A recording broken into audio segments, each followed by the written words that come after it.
ईद उल अज़हा के बाद दिल के अमराज बहुत तेज़ी से बढ़ते हैं कि लोग एहतियात नहीं करते। बिस्मिल्लाहिर्रहमानिर्रहीम, अस्सलाम वालेकुम। मेरा नाम प्रोफेसर डॉक्टर अब्दुल शफ़ी खान है। मैं प्रोफेसर कार्डियोलॉजी हूँ और पाकिस्तान हाइपरटेंशन लीग का जनरल सेक्रेटरी भी हूँ। मैं आप सब लोगों को जो स्पेशली उन लोगों से मुखातिब हूँ जो दिल के मरीज़ हैं और जिनकी उम्र तकरीबन 30 से 50 साल के दरमियान में है। अगर वो ब्लड प्रेशर के मरीज़ हैं, शुगर के मरीज़ हैं, उनका वेट ज़्यादा है, सिगरेट पीते हैं, एक्सरसाइज नहीं करते हैं, उनके ख़ानदान के अंदर दिल की तकलीफ मौजूद है, तो मैं उन लोगों के लिए ख़ास तौर पर बताऊँगा कि आपने आने वाली वक्त में बड़ी एहतियात करनी है। अगर खुदा न खास्ता आप दिल के मरीज़ हैं तो खाने पीने में बहुत ज़्यादा एहतियात कीजिएगा। ख़ास तौर पे आर्गन को इस्तेमाल मत कीजिएगा क्योंकि ये आपको तकलीफ़ दे सकती हैं। उसके अलावा अब बाकी चीज़ में अगर आपको सीने में किसी वक्त भी जलन हो, दर्द हो, सो कॉल्ड गैस हो, तो फौरी तौर पे आप अपने डॉक्टर से जाकर रुजू कीजिए ताकि वो इस बात को देख सके कि खुदा न खास्ता कहीं ये मसला जो है कहीं दिल की तकलीफ की वजह से तो नहीं है। अगर एक्यूट प्रॉब्लम हो रहा है तो फौरी तौर पे वो आपको तजवीज़ दे सकता है कि आप एंजियोग्राफी या एंजियोप्लास्टी करवा लें ताकि वो जो दिल के मसल्स हैं उनको ख़राब होने से बचाया जा सके।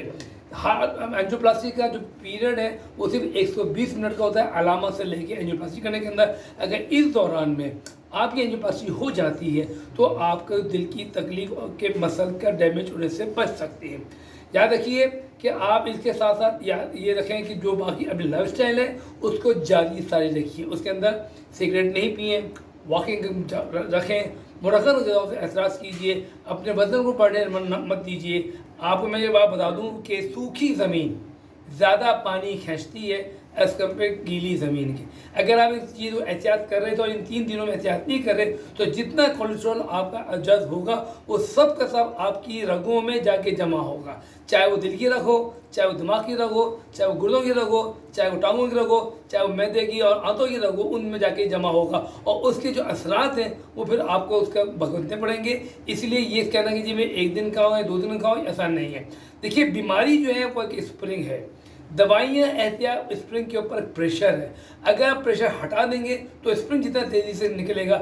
इसी तरीके से आप एहतियात नहीं करेंगे तो बीमारी को बहुत तेज़ी से बढ़ने का अंदेशा है। मैं आप बता दूं कि आम तौर पे ईद उल फितर के बाद और ईद उल अज़हा के बाद दिल के अमराज बहुत तेज़ी से बढ़ते हैं कि लोग एहतियात नहीं करते। उनका कॉन्सेप्ट यही होता है कि यार 1 दिन में कुछ नहीं होता, 1 दिन में नहीं 1 घंटे में बहुत कुछ हो सकता है। तो बरए मेहरबानी एहतियात का दामन हाथ से नहीं छोड़ें। कुर्बानी का गोश्त मतलब ये नहीं है कि तमाम का तमाम गोश्त आप अगली कुर्बानी तक जमा करके रखें।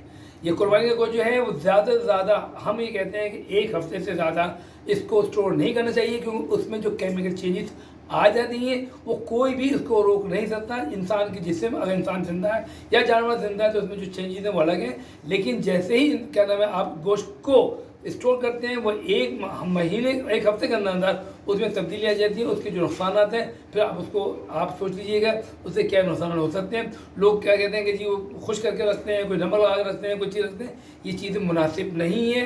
कुर्बानी का मतलब ये नहीं है कि आप कुर्बानी का गोश्त अपने पास रख के पूरे साल तक खाते रहें, ऐसा मुनासिब नहीं है। विजिट कयो अवामी आवाज़ मीडिया ग्रुप की वेबसाइट awamiawaz.pk